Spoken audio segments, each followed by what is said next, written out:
So with the Km equations and the complex variable theory of analytic functions, we can solve problems in elasticity sometimes quite easily, sometimes just by arguments, and uh, we don't even have to solve, let alone a partial differential equation. We don't have to solve many equations at all. So you have to remember the Km equations very well, both the displacement equations as well as the stress equations in polar coordinates as well as in Cartesian coordinates. They are very similar.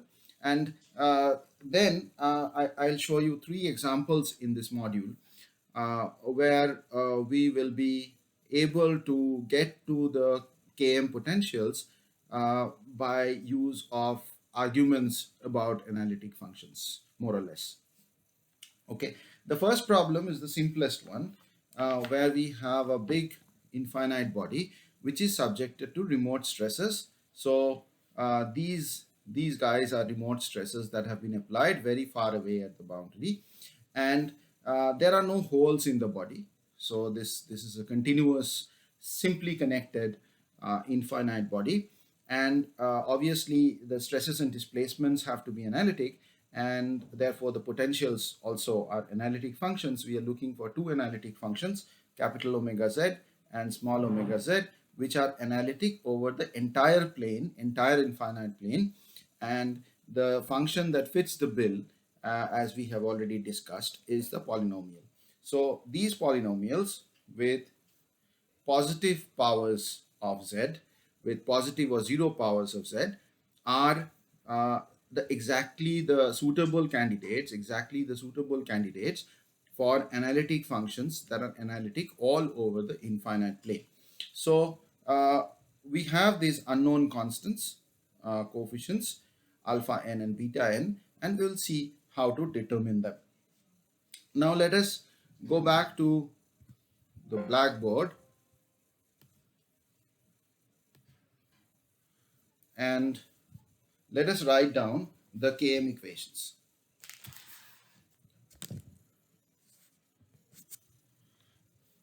Okay, so the Km equations, if you remember, are sigma xx plus sigma yy is equal to 2 times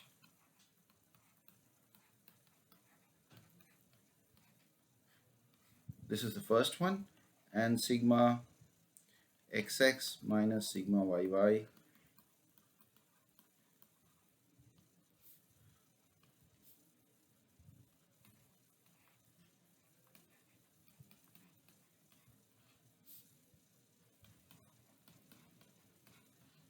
this is the second one. So we have taken omega z to be 0 to infinity alpha n z to the power n. So omega prime z is n alpha n z to the power n minus 1. Omega prime z bar is this whole thing. Remember, alpha n can be complex constants also. So this whole thing taken conjugate of omega double prime z is n into n minus 1 alpha n z n minus 2, and again, so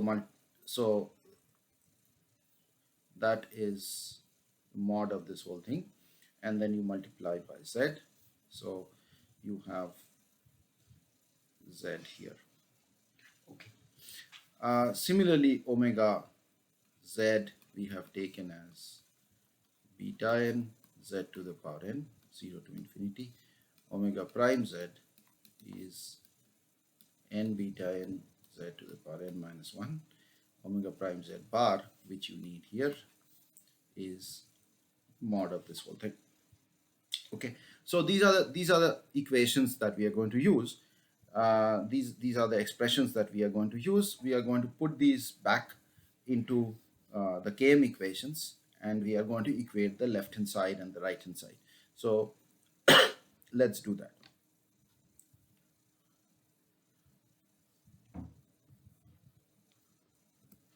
So once we do that, these are the expressions that we get. So this is your omega prime z, this is omega prime z bar, and this is z times z times omega double prime, sorry, so this is z times omega double prime z full bar, and this is small omega prime z bar.